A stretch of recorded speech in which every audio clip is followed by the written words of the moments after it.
ইহুদিরা কি করে জানেন? ইহুদিরা বোনদের যখন পিরিয়ড হয় স্ত্রীদের, তখন স্ত্রীদের সাথে কোনো কথাবার্তা স্পর্শ কিছুই করে না, এদেরকে ঘর থেকে বের করে দেয়। তাদের আলাদা একটা ঘর থাকে যে 5 দিন 7 দিন বোনদের পিরিয়ড হয়, ওই বাসায় থাকো, ওই রুমে, পিরিয়ড ভালো হয়ে যাবে এরপর আমার এখানে আসবে। দেখেন, আপনি যদি বলেন যে আমার ইহুদি হতে বড্ড মন চায়, আমি এখন মুসলিম তো আমি ইসলাম ছেড়ে দিয়ে ইহুদি হতে চাই, ইহুদি হতে পারবেন? পারবেন না।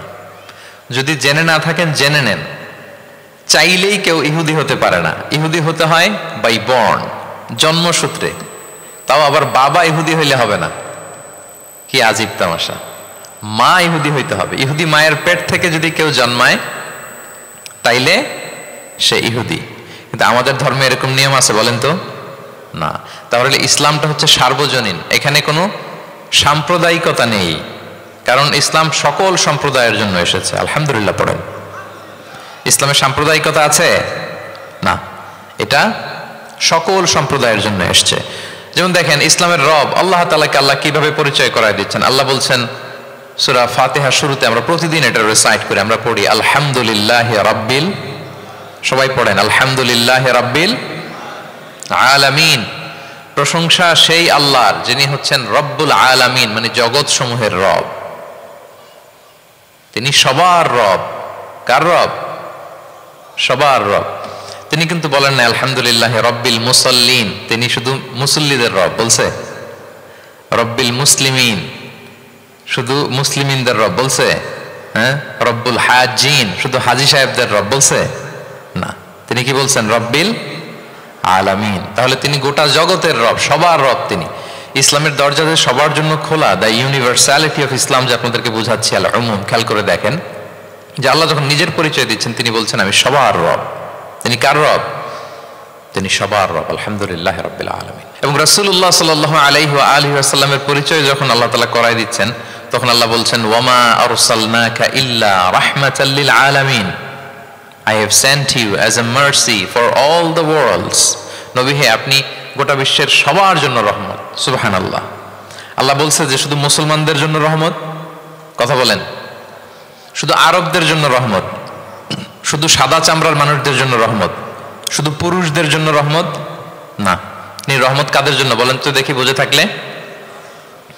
আল্লাহর হাবিব সাল্লাল্লাহু আলাইহি ওয়াসাল্লাম কাদের জন্য রহমত বলেন তো? সবাই, সবার জন্য রহমত। দেখেন ইউনিভার্সালিটি অফ ইসলাম, ইসলাম যে সবার জন্য। আচ্ছা, আল্লাহও সবার, রাসূলও সবার। এবার ইসলামের কিতাব কোরআনের দিকে যদি খেয়াল করি, কোরআনের পরিচয় দিতে যে আল্লাহ তাআলা বলেছেন ইন হুয়া ইল্লা যিকরা লিল আলামিন, নিশ্চয়ই কোরআনটা হচ্ছে জগৎবাসীর জন্য যিকরা, উপদেশ, রিমাইন্ডার। তাহলে কোরআনও সবার জন্য নাকি শুধু আমাদের? প্রিয় ভাইরা, কোরআন কি শুধু আমাদের বই? না, এটা হিন্দু ভাইদেরও বই, এটা নাস্তিকদেরও বই, এটা বুদ্ধিস্টদেরও বই, তাদের হেদায়েতের কথাও এখানে আছে। এটা সবার বই, এটার ওনারশিপ সবার, এটা আমাদের সবার। তাহলে দেখেন, আমাদের রব সবার, আমাদের রাসূল সবার, আমাদের কিতাব সবার। তাহলে ইসলামে কোনো সংকীর্ণতা নেই, ইসলামে কোনো সাম্প্রদায়িকতা নেই, কোনো সম্প্রদায়ের জন্য ইসলাম আসেনি, ইসলাম এসেছে সবার জন্য। আলহামদুলিল্লাহ পড়েন। তাহলে দ্য ইউনিভার্সালিটি অফ ইসলাম, এটা ক্লিয়ার না সবার কাছে? বুঝতে পেরেছেন? তাহলে কেন ইসলাম দ্য ফাস্টেস্ট গ্রোয়িং রিলিজিয়ান? গোটা বিশ্বে সবচাইতে বেশি গ্রো হচ্ছে ইসলামের। 2টা কারণ বলে ফেলেছি। 1 নম্বর কি ছিল বলেন তো? মনে আছে কিনা কারো দেখি? Very natural religion. কে বলছে ন্যাচারাল? দেখি। এই মাশাআল্লাহ, কি উনি শুধু বুঝলো নাকি? আর বাকিরা বললেন না যে? 1 নম্বর কি ছিল? ন্যাচারাল। ইসলাম হচ্ছে ভেরি ন্যাচারাল রিলিজিয়ান, স্বভাবজাত, প্রাকৃতিক ধর্ম। আমাদের মনের সাথে, প্রকৃতির সাথে খাপ খায় না এরকম কোনো আইন বিধান ইসলামে নাই। গেল। 2 নাম্বার কি বললাম? জোরে। সার্বজনীন। সার্বজনীন ধর্ম, সবার। এটা কোনো নির্দিষ্ট গোষ্ঠী, কোনো সম্প্রদায়ের জন্য ইসলাম আসেনি। আচ্ছা, 3 নাম্বার হচ্ছে ফ্লেক্সিবিলিটি। ইসলাম অনেক ফ্লেক্সিবল একটা রিলিজিয়ান। আরবিতে এটাকে বলে আত-তাইসির, মানে ইসলামে কাঠিন্যতা নেই, ইসলামের বিধানগুলো সহজ। বলেন, ইসলামের বিধান মানতে আপনাদের কঠিন লাগে? আল্লাহ বলেন ইউরিদুল্লাহু বিকুমুল ইউসরা ওয়ালা ইউরিদু বিকুমুল উসর। আল্লাহ তোমাদের জন্য সহজ চান, কঠিন চান না। আল্লাহ কি চায়? সবাই বলুন। আল্লাহ সহজ চায়, আল্লাহ কঠিন চায় না। আমরা অনেক সময় কঠিন করে দিনকে উপস্থাপন করি, জটিল করে দিনকে উপস্থাপন করি। ওমা জাআলা আলাইকুম ফিদ দীনি মিন হারাজ। আল্লাহ তাআলা দিনে কোনো জটিলতা রাখেননি, কিন্তু আমরা খুব কঠিন করে উপস্থাপন করি। আল্লাহ বারবার বলেছেন সহজ সহজ সহজ, লা ইউকাল্লিফুল্লাহু নাফসান ইল্লা উসআহা। আল্লাহ সাধ্যের বাইরে কাউকে কিছু চাপিয়ে দেন না। আমাদের যদ্দূর সাধ্যে কোলায় ঠিক তদ্দূরই আল্লাহ চাপিয়ে দেন। সুবহানাল্লাহ। ইসলাম কত সহজ, কতটা সহজ আমি আপনাদেরকে বুঝিয়ে বলছি, আপনারা একটু মনোযোগ দিয়ে শুনুন। একটা ছোট্ট হাদিস আপনাদের সাথে শেয়ার করি। ইসলাম কতটা সহজ আপনারা একটু শুনলেই বুঝতে পারবেন। এক সাহাবী আল্লাহ রাসূল সাল্লাল্লাহু আলাইহি ওয়া আলিহি ওয়াসাল্লামের কাছে এসে তিনি বললেন, ইয়া রাসূলুল্লাহ হালাকতু ইয়া রাসূলুল্লাহ, হে রাসূল আমি তো শেষ।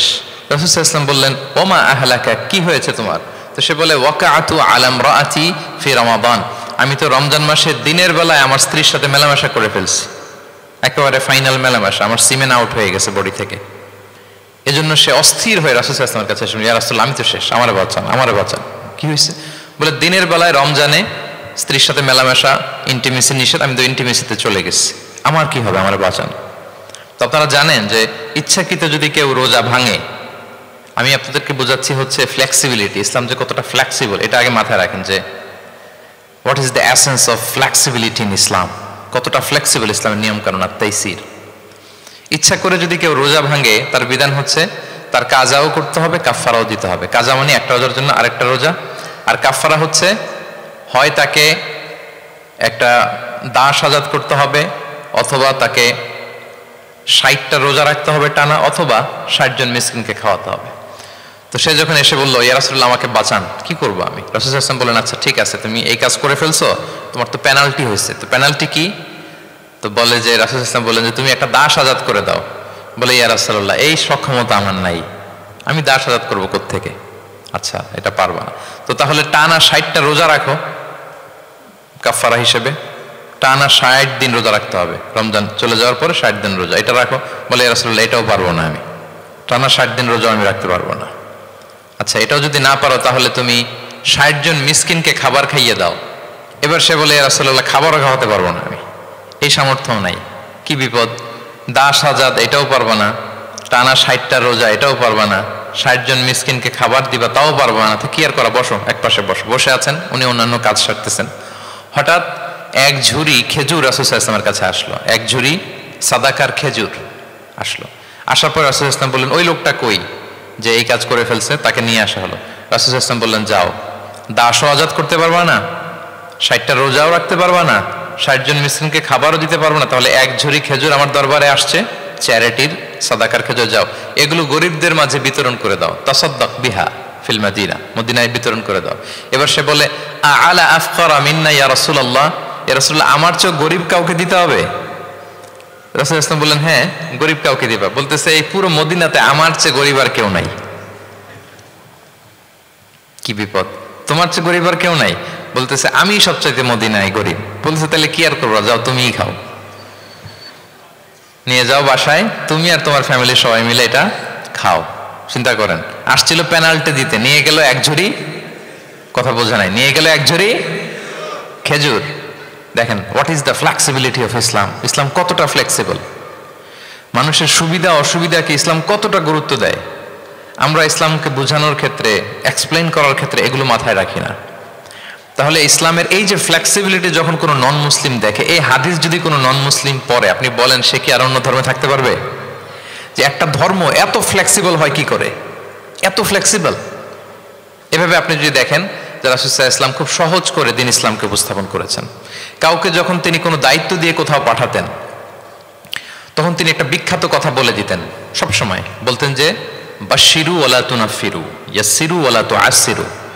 তোমরা মানুষকে সুসংবাদ দাও দিনের ব্যাপারে, মানুষকে ভয় দেখিও না, দিন থেকে ভাগিও না। ইয়াসসিরু, তোমরা দিনকে সহজ করে প্রেজেন্ট করো, ইসলামকে জটিল করে মানুষের সামনে কখনো প্রেজেন্ট করো না। ফ্লেক্সিবিলিটি। আল্লাহ রাসূল সাল্লাল্লাহু আলাইহি ওয়া আলিহি ওয়াসাল্লাম তিনি একবার মসজিদে নববীতে বসা, এক বেদুইন আসলেন। বেদুইন নোমাডিক গায়, বেদুইন যার মধ্যে সভ্যতার ছোঁয়া লাগেনি। তো সে মসজিদে ঢুকেই উটে চড়ে আসলেন, উটটাকে মসজিদের পিলারের মধ্যে বেঁধে, রাসূল সাল্লাল্লাহু আলাইহি ওয়াসাল্লামকে সালামও দিচ্ছে না, কথাও বলতেছে না, মসজিদে ঢুকে পিলারের মধ্যে উটটাকে বেঁধে 2 রাকাত নামাজ পড়া শুরু করছে। 2 রাকাত নামাজের পরে দোয়া করতেছে, কি দোয়া জানেন? দোয়ায় বলতেছে আল্লাহুম্মা রহামনি ওয়া মুহাম্মাদা ওয়ালা তারহাম মা'ানা আহাদা। মানে আল্লাহ তুমি শুধু আমাকে রহম করো আর মুহাম্মদ সাল্লাল্লাহু আলাইহি ওয়াসাল্লামকে রহম করো, আমাদের দুইজনের সাথে আর কাউরে তুমি রহম করো না। বেদুইন হলে যা হয়, তার যে এটিকেটস অফ দোয়া, দোয়ার যে আদব, অন্যের জন্য দোয়া করলে যে নিজের লাভ এটা ভুলে গেছে। আপনারা এটা জানেন তো যে অন্যের জন্য দোয়া করলে লাভ? আপনি যদি এক ভাইয়ের জন্য দোয়া করেন যে আল্লাহ সে অসুস্থ, তুমি তাকে সুস্থ করে দাও, ফেরেশতারা বলতে থাকে আল্লাহ যিনি এই দোয়াটা করলেন তার কোনো অসুস্থতা থাকলে আগে তুমি তাকে সুস্থ করে দাও। ধরেন যে আপনার এক ভাই দারিদ্রের কষাঘাতে জর্জরিত, টাকা পয়সা না, আপনি দোয়া করলেন যে আল্লাহ আমার ভাইটা আর্থিক সমস্যায় আছে, তার আর্থিক সমস্যা দূর করে দাও। ফেরেশতারা দোয়া করে আল্লাহ যিনি দোয়া করলো তার যদি আর্থিক সমস্যা থাকে তুমি আগে তার আর্থিক সমস্যা দূর করে দাও। সুবহানাল্লাহ সুবহানাল্লাহ বিহামদি। তো এক লোক এই হাদিসের ফজিলত শুনে ইফতারির পূর্ব মুহূর্তে, যেহেতু দোয়া কবুল হয়, তার ওয়াইফ ইফতারি তৈরি করতেছে, এই হাদিসের ফজিলত শুনে এক লোক তার বন্ধুর জন্য দোয়া করতেছে যে আল্লাহ আমার বন্ধুটা তো এখনো বিয়ে হয় নাই, তুমি সুন্দরী রূপবতী একটা স্ত্রীর ব্যবস্থা করে দাও আল্লাহ আমার বন্ধুর। এই দোয়া শুনে তার স্ত্রী তো রেগে মেগে আগুন, সেই ইফতারি টিফতারি রেখে দিয়ে এসে বলে এই এত বড় সাহস, কি দোয়া করো এসব উল্টাপাল্টা? স্বামী বলে কি দোয়া উল্টাপাল্টা, কি দোয়া করলাম? আমি তোমার বন্ধুর জন্য দোয়া করছি যে আল্লাহ তারে তুমি রূপবতী সুন্দরী স্ত্রীর ব্যবস্থা করে দাও। তো ওয়াইফ বলে এই তুমি কি মনে করছো আমি হাদিসটা জানি না যে অন্যের জন্য ভালো কোনো দোয়া করলে আগে এটা নিজের জন্য কবুল হয়? সুবহানাল্লাহ। দেখেন ইসলামের বিধান কত সুন্দর। আপনি অন্যের কল্যাণ কামনা করলে এটা এই কল্যাণ ফিরে আপনার দিকে আসে আগে। সুবহানাল্লাহ। তো ওই বেদুইনের এটা জানা ছিল না, সে এসে দোয়া করতেছে আল্লাহুম্মা রহামনি ওয়া মুহাম্মাদা ওয়ালা তারহাম মা'ানা আহাদা। আল্লাহ তুমি শুধু আমারে রহম করো আর মুহাম্মদ সাল্লাল্লাহু আলাইহি ওয়াসাল্লামকে রহম করো, আমাদের দুজনের সাথে আর কাউরে রহম করো না। রাসূল ইসলাম তাকিয়ে বলেন হায় রে, একটা প্রশস্ত বিষয়কে সে সংকীর্ণ করে ফেললো। আফসোস করে বলতেছে, কারণ আল্লাহর দরবারে রহমের কি কোনো ঘাটতি আছে বলেন তো? আল্লাহর দরবারে রহমতের কোনো কমতি আছে? নাই। রাসূল ইসলাম বলে সে তো সবাইকে ইনক্লুড করতে পারতো। আচ্ছা গেল, দোয়া শেষে এবার সে মসজিদে নববীর মাঝখানে বসে পেশাব করা আরম্ভ করছে। এবার তো সাহাবারা রেগে মেগে আগুন, কি এত বড় সাহস, মসজিদে নববীর মাঝখানে পেশাব, সবাই উদ্ধত হচ্ছে, তাকে মারতে যাবে।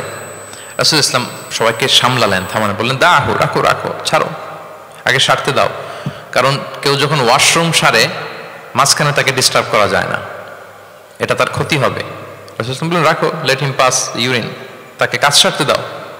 সে কাজ সারলো। এবার রাসূল ইসলাম বললেন ও হারিকু আলা বাউলিহি সাজলান মিন মা, তার পেশাবের উপর এক বালতি পানি ঢেলে দাও, দিয়ে ফেললো।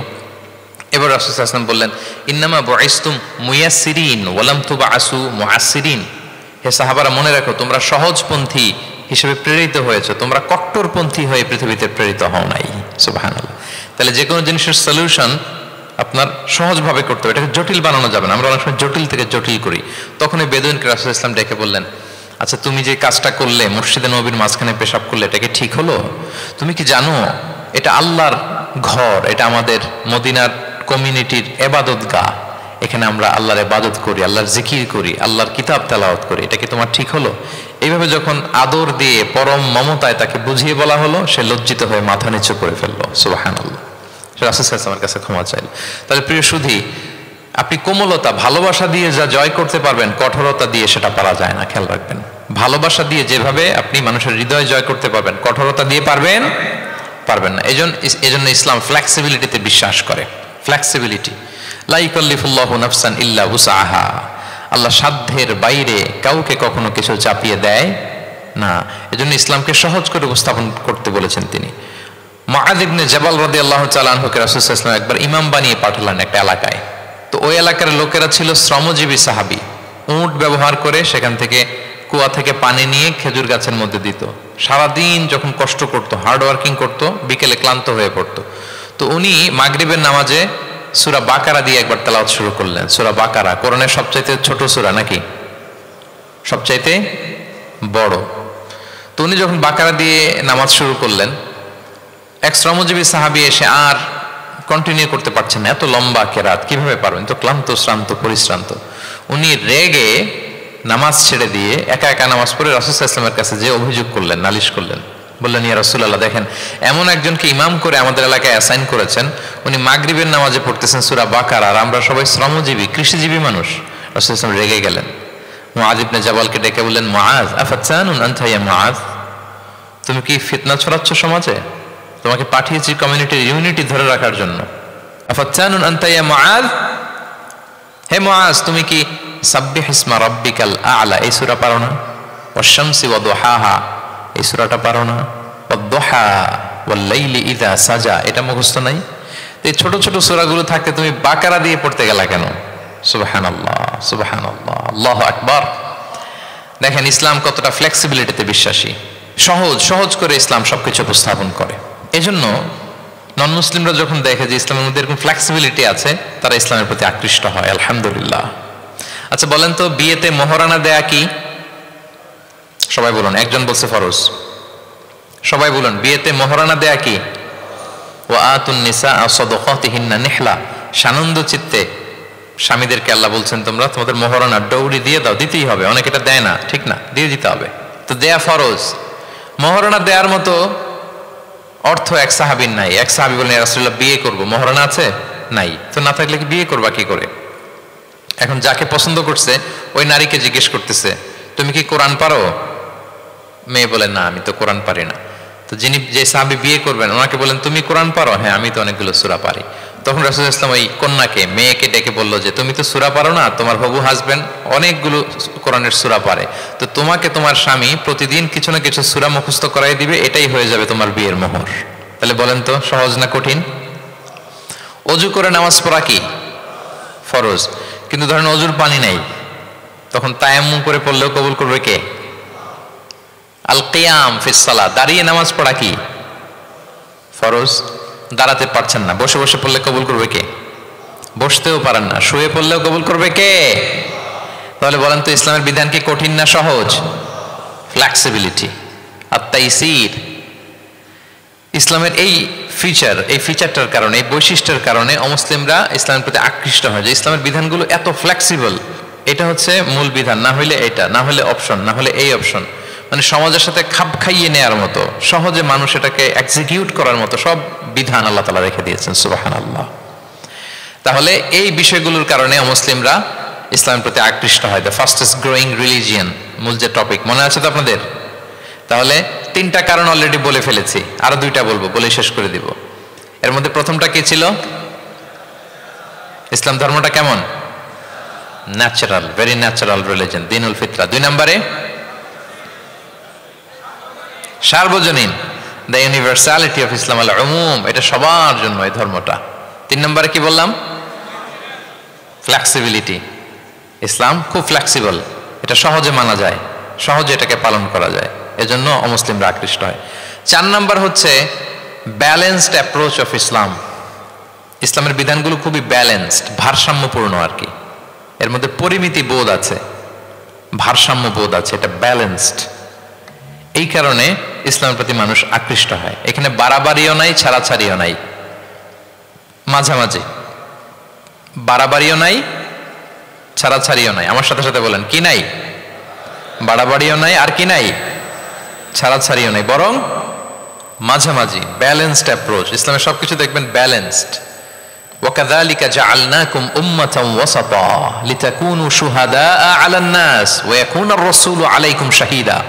অনুরূপভাবে আমি তোমাদেরকে ব্যালেন্স জাতি বা মধ্যমপন্থী জাতি হিসেবে তোমাদেরকে পৃথিবীতে প্রেরণ করেছি, যাতে করে তোমরা অন্য জাতির উপর সাক্ষী হতে পারো, আর নবী হতে পারেন তোমাদের উপর সাক্ষী। তাহলে আমাদের ধর্মটা খুবই ভারসাম্যপূর্ণ, খুবই কি ভারসাম্যপূর্ণ, বাড়াবাড়িও নাই, ছাড়াছাড়িও নাই। দেখেন বিশ্বাসীদের বৈশিষ্ট্যের কথা বলতে যে আল্লাহ তাআলা বলছেন, ওয়াল্লাযীনা ইযা আনফাকু লাম ইউসরিফু ওয়া লাম ইয়াকতুরু ওয়া কানা বাইনা যালিকা খাওয়ামা। বিশ্বাসীরা যখন দান করে, দানের ক্ষেত্রে তারা কৃপণতাও করে না, আবার অপচয়ও করে না, বরং মাঝামাঝি দান করে, বরং কি মাঝামাঝি দান। রাসূলুল্লাহ সাল্লাল্লাহু আলাইহি ওয়াসাল্লামের একটা অভ্যাস ছিল, তার কাছে কেউ কিছু চাইলে উনি না বলতে পারতেন না। কি বলতে পারতেন না? সবাই বলুন। রাসূলুল্লাহ সাল্লাল্লাহু আলাইহি ওয়াসাল্লাম কি বলতে পারতেন না? না। কেউ কিছু চাইবে আর উনি না বলবেন, এই না ওনার ডিকশনারিতে নাই, না বলতে জানতেন না। তো একবার রাসূল সাল্লাল্লাহু আলাইহি ওয়াসাল্লামের মাত্র একটা মাত্র জামা, কয়টা জামা? একটা। তো এক ফরিয়া দিয়ে এসে রাসূল সাল্লাল্লাহু আলাইহি ওয়াসাল্লামকে বললেন, ইয়া রাসূলুল্লাহ আমাকে একটা জামা দিন, আমি বস্ত্রহীন। তো রহমতের নবী কি আর করবেন, যেহেতু না বলতে জানেন না, কাউকে ফিরিয়ে দিতে জানেন না, নিজের জামাটাই খুলে দিয়ে দিলেন। সুবহানাল্লাহ। এখন ওনার গায়ে তো জামা নাই, আছে? উনি জামাহীন অবস্থায় ঘরে বসে আছেন। আল্লাহ তাআলা আয়াত নাযিল করলেন, ওয়াল্লাযীনা ইযা আনফাকু লাম ইউসরিফু ওয়া লাম ইয়াকতুরু ওয়া কানা বাইনা যালিকা কাওয়ামা। বিশ্বাসীরা যখন দান করে তারা কৃপণতাও করে না, আবার বাড়াবাড়িও করে না, মাঝামাঝি থাকে, মধ্যম পন্থা। মানে বুঝাতে চাইলেন, আল্লাহ তাআলা এই কথা দিয়ে বুঝাতে চাইলেন, নবী হে, জামা যদি দুটো থাকতো তাহলে না হয় একটা দিতেন, দুটো যদি থাকতো একটা দিতেন। এখন ছিল কয়টা? এটাই যখন দিয়ে দিয়েছেন, এখন আপনি পড়বেন কি? সুবহানাল্লাহ বিহামদি। ভারসাম্য শিখালেন আল্লাহ। তাহলে ইসলাম হচ্ছে ভারসাম্যের ধর্ম, ব্যালেন্সড রিলিজিয়ান। বাড়াবাড়িও নাই, ছাড়াছাড়িও নাই। সম্মানিত সুধী, আপনারা যদি ঈসা আলাইহিস সালামের ব্যাপারে আমাদের আকীদা দেখেন, বিশ্বাস, তাহলে আরো ক্লিয়ার হবেন যে আমরা অন্য ধর্মের চেয়ে কিভাবে ভারসাম্যপূর্ণ। খেয়াল করে শুনুন, খুব মজার ঘটনা, মজার ব্যাপার। ঈসা আলাইহিস সালামের ব্যাপারে আমাদের যে বিশ্বাস বা আকীদা, এটার দিকে খেয়াল করলেই বুঝবেন যে আমরা কেমন করে ব্যালেন্সড। আচ্ছা, আপনারা কি কেউ জানেন খ্রিস্টানরা ঈসা আলাইহিস সালামের ব্যাপারে কি বলে? কেউ জানেন? জানলে বলুন। আল্লাহর, নাউযু বিল্লাহি মিন যালিক। ওনারা ঈসা আলাইহিস সালামকে বলে আল্লাহর ছেলে, the son of god. Jesus Christ is the son of god, আল্লাহর ছেলে, নাউযু বিল্লাহ। তাহলে দেখেন ওনার সম্মান বাড়াইতে বাড়াইতে কোথায় নিছে? খোদার চেয়ারে নিয়ে বসাইছে, তাই না? ঈসা আলাইহিস সালামকে খ্রিস্টানরা কোথায় বসাইছে? আল্লাহর চেয়ারে, আল্লাহর সন্তান বানাই ফেলছে, নাউযু বিল্লাহ। তাহলে বাড়াবাড়ি করলো, কি করলো? ঈসা আলাইহিস সালামের ব্যাপারে খ্রিস্টানরা কি করলো? বাড়াবাড়ি। আচ্ছা, আপনারা কি জানেন ইহুদিরা ঈসা আলাইহিস সালামের ব্যাপারে কি বলে? কেউ জানেন? তারা ঈসা আলাইহিস সালামকে ওয়ালাদু জিনা বলে, বাস্টার্ড বলে, নাউযু বিল্লাহ। কি বলে? জিনার সন্তান, মানে জারদ সন্তান বলে আল্লাহর এই নবীকে ইহুদিরা। তাহলে ওনাকে অপমান করতে করতে ছাড়াছাড়ি, যেটা নামাতে নামাতে কত নিচে নামাইছে দেখছেন? তাহলে এক ধর্ম ওনারে উঠাতে উঠাতে আল্লাহর চেয়ারে, আর এক ধর্ম ওনারে নামাতে নামাতে জমিনের নিচে। আমরা কি বলি ঈসা আলাইহিস সালামের ব্যাপারে? দেখেন, আমরা বলি ঈসা আলাইহিস সালাম হচ্ছে আব্দুল্লাহি ওয়া রাসূলুহু, তিনি আল্লাহর বান্দা এবং আল্লাহর রাসূল। আল্লাহর বান্দা বলার মধ্য দিয়ে আমরা খ্রিস্টানকে রিফিউট করি, খ্রিস্টান কমিউনিটিকে, তোমরা যে আল্লাহর চেয়ারে নিয়ে বসাইছো এটা ভুল, ওইখানে না, আরো নিচে নামাইতে হবে, উনি আল্লাহর বান্দা। আর রাসূলুহু, সম্মানিত রাসূল বলে আমরা ইহুদিদেরকে রিফিউট করি, তাদের জবাব দেই যে না, তোমরা একজন নবীকে যে অপমান করে বলেছো উনি বাস্টার্ড, না, উনি রাসূলুহু, আল্লাহর প্রেরিত রাসূল, এই বলে ওনার সম্মানকে আমরা উপরে উঠাই। তাহলে একদল নিছিল ওইদিকে, ওইখান থেকে নিচে নামায় নিয়ে আসি, একদল মাটির নিচে ঢুকাই দিছে, ওইখান থেকে উপরে উঠাই নিয়ে আসি। তাহলে আমরা মাঝামাঝি থাকি। সুবহানাল্লাহ পড়বেন না? ঈসা আলাইহিস সালামের ব্যাপারে আমাদের আকীদা হচ্ছে মানহাজুল ওয়াসাতিয়্যাতি ওয়াল ই'তিদাল, আমরা মাঝামাঝি থাকি। আচ্ছা, আমাদের যে বোনদের পিরিয়ড হয় প্রতি মাসে, মেনস্ট্রুয়েশনাল পিরিয়ড হয়, খ্রিস্টানরা কি করে জানেন? কোনো বাজ বিছান নাই, পিরিয়ড আর নন পিরিয়ডের কোনো বাজ বিছান নাই, সারা মাস তারা তাদের স্ত্রীদের সাথে ইন্টিমেসিতে যায়। আচ্ছা, গেল, ছাড়াছাড়ি করলো। আর ইহুদিরা কি করে জানেন? ইহুদিরা বোনদের যখন পিরিয়ড হয় স্ত্রীদের, তখন স্ত্রীদের সাথে কোনো কথাবার্তা, স্পর্শ কিছুই করে না, এদেরকে ঘর থেকে বের করে দেয়। তাদের আলাদা একটা ঘর থাকে, যে 5 দিন 7 দিন বোনদের পিরিয়ড হয়, ওই বাসায় থাকো, ওই রুমে, পিরিয়ড ভালো হয়ে যাবে, এরপর আমার এখানে আসবে। দেখেন, একদল করছে বাড়াবাড়ি, আরেক দল ছাড়াছাড়ি। কিন্তু ইসলামের কত সুমহান বিধান, কত সুমহান বিধান। পিরিয়ড চলাকালীন সব করা যাবে, কিন্তু ফাইনাল ইন্টিমেসি ছাড়া, আরবিতে যেটাকে বলে আল জিমা, এটা ছাড়া। তাহলে দেখেন, এই যে ঈসা আলাইহিস সালাম এবং এই যে বোনদের পিরিয়ডের যে বিধান, এক্ষেত্রে আমাদের ভারসাম্যপূর্ণ বিধান ফুটে ওঠে, যেটাকে বলে ব্যালেন্সড অ্যাপ্রোচ অফ ইসলাম, ইসলামের ভারসাম্যপূর্ণ বিধান। তো ইসলামের এই ব্যালেন্সড অ্যাপ্রোচ যখন অমুসলিমরা দেখে, তারা ইসলামের প্রতি আকৃষ্ট হয়ে যায়। আলহামদুলিল্লাহ। তাহলে কয়টা বললাম? 1 নম্বরে ন্যাচারাল রিলিজিয়ান, 2 নম্বরে দ্য ইউনিভার্সালিটি অফ ইসলাম, সার্বজনীন, 3 নম্বরে ফ্লেক্সিবিলিটি, তাইসির, সহজ ইসলামের বিধান, 4 নম্বরে ব্যালেন্সড অ্যাপ্রোচ, ভারসাম্যপূর্ণ, বাড়াবাড়িও নাই, ছাড়াছাড়িও নাই। 5 নম্বরে সর্বশেষ আল ইনসানিয়া, এটাকে বলে রিলিজিয়ন অফ হিউম্যানিটি, ইসলাম মানবতার ধর্ম। কিসের ধর্ম? ইসলাম মানবতার ধর্ম। যখন এটা দেখে মুসলিমরা আর ধরে রাখতে পারে না নিজেকে। সুবহানাল্লাহ। ইসলাম কিসের ধর্ম? প্রত্যেক শ্রোতা বলবেন, অল অডিয়েন্স একসাথে বলেন, ইসলাম কিসের ধর্ম? মানবতার ধর্ম, মানুষকে ইসলাম সবচাইতে মর্যাদা দেয়। একবার এক ইহুদির লাশ যাচ্ছিল রাসূল সাল্লাল্লাহু আলাইহি ওয়াসাল্লামের সামনে দিয়ে, এই লাশ দেখে, ইহুদির লাশ দেখে নবী সাল্লাল্লাহু আলাইহি ওয়াসাল্লাম দাঁড়িয়ে গেলেন। সাহাবারা বললেন, ইয়া রাসূলুল্লাহ ইন্নাহু ইয়াহুদি, আপনি দাঁড়ালেন যে, এটা তো ইহুদির লাশ।